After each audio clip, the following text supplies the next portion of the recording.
सबसे पहले हमने बात करनी है कि अब चंद दिन रह गए हैं हुकूमत के और हम कुछ दिनों से देख रहे हैं शहबाज शरीफ साहब वज़ीर-ए-आज़म बार बार कह रहे हैं हम जा रहे हैं और अब चंद दिन है।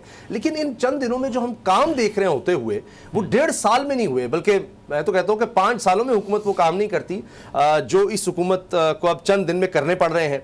12 खरब 20 अरब रुपए के मंसूबों की मंजूरी दे दी है। ये सब कुछ अब क्यों हो रहा है?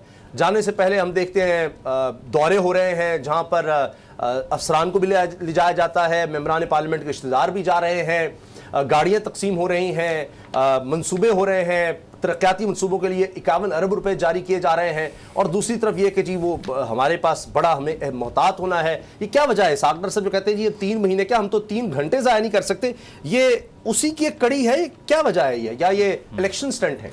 देखें, जाने से पहले तो स्टंट ही हुआ करता है। उसकी वजह यह है कि अगर कोई प्रोजेक्ट जो है उसको पाया तकमील तक पहुंचाना हो तो हर हुकूमत की कोशिश ये होनी चाहिए कि जल्द अज जल्द उसका आगाज़ करे। अब जिस तरह से मैं देख रहा था, इसकी डिटेल आपने बताया कि 12 खरब रुपए के ये प्रोजेक्ट्स हैं जिनकी मंजूरी जो है वो सामने आई है।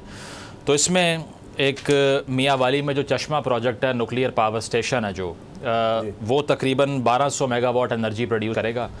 और अलमिया देखिए कि 2018 के अंदर इसकी फ़ाइनल अप्रूवल चाहिए थी और उस वक्त की जो प्लानिंग कमीशन है उसने डिले किया और क्लैरिफिकेशंस मांगते रहे और रिपोर्ट्स मांगते रहे। इस पे 2018 से 2023 आ चुका है, 5 साल हो चुके हैं, इस पे कोई काम नहीं हुआ। और इन 5 साल में जो कौम की जेब से जो कॉस्ट बढ़ी है वो 113% का इजाफा है।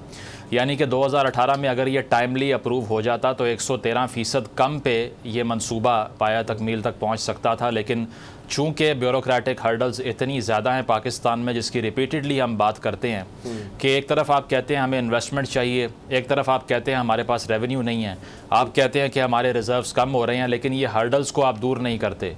इवन इन्वेस्टर कोई पाकिस्तान में आता है तो उससे इतने हज़ारों सवाल होते हैं कि वो छोड़ के जाने पे तैयार हो जाता है। पता नहीं कितने डिपार्टमेंट्स हैं, मैं तो ज़्यादातर जानता हूँ, कहते हैं दर्जनों डिपार्टमेंट्स पाकिस्तान में बेचारे डर के वापस ही चले गए। ऐसे ही है जी। मेरे अपने एक जानने वाले हैं, वो एक NGO चलाते हैं, तो उनके जितने भी डोनर्स हैं जो बाहर से आते हैं, जो इन्वेस्ट करने के लिए यहाँ पे आते हैं, जो स्कूल एजुकेशन के लिए काम कर रहे हैं, वो ये पूछते हैं कि हमारे पास इतने ज़्यादा सवालों के जवाब देने के लिए वक्त ही नहीं होता, जितनी लंबी फहरिस्त हमारे सामने रखी जाती है।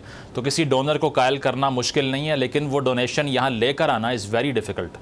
तो इसमें भी आप देख लीजिए कि 5 साल का जो नुकसान है, जिसमें 113% इजाफा हुआ, अब उसकी बदौलत है कि ये हमें इतना महंगा पावर प्रोजेक्ट लगाना पड़ रहा है जिसमें चाइनीज़ लोन्स भी शामिल हैं और उस पर आपने जो है वो कमिटमेंट्स की हुई हैं, उसमें अपने जो है वो आपको देने पड़ेंगे, इंटरेस्ट रेट भी काफ़ी हाई हैं। तो इस सारी सूरत हाल में इसका बिल्कुल एंड पे जाके अनाउंस होना, और वो भी 12 खरब रुपए के प्रोजेक्ट्स का अनाउंस होना, मुझे तो लगता है कि इतना प्रैक्टिकल नहीं है, क्योंकि आने वाली गवर्नमेंट्स इसको दोबारा से रीइवैल्यूएट करेंगी, वो दोबारा से इसकी एनालिसिस करवाएंगी और हो सकता है कुछ मंसूबे इसमें से दोबारा ओवरटर्न हो जाएं। तो ये अलमिया है कि यहाँ पर काम शुरू होने में ही दहाइयाँ लग जाती हैं, जबकि मॉडर्न वर्ल्ड में हम देख रहे हैं कि दिनों में महीनों के काम और सालों के काम वो कर रहे हैं। अगर आपको ये वीडियो पसंद आई तो सब्सक्राइब करें और बेल पर क्लिक करें। डिजिटल लोन स्कैम, आवाम को कर्जों के जाल में फंसाकर लूटने वाले भेड़िए बेनकाब। बोल की काविशें बाराबर साबित हो गईं, ऑनलाइन कर्ज माफिया के गिर्द घेरा तंग हो गया है।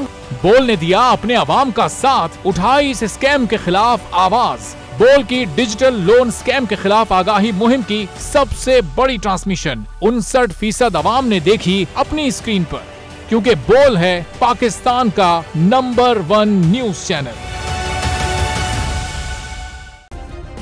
सब्सक्राइब करें और बेल दबाएं ताकि कोई खबर रह न जाए।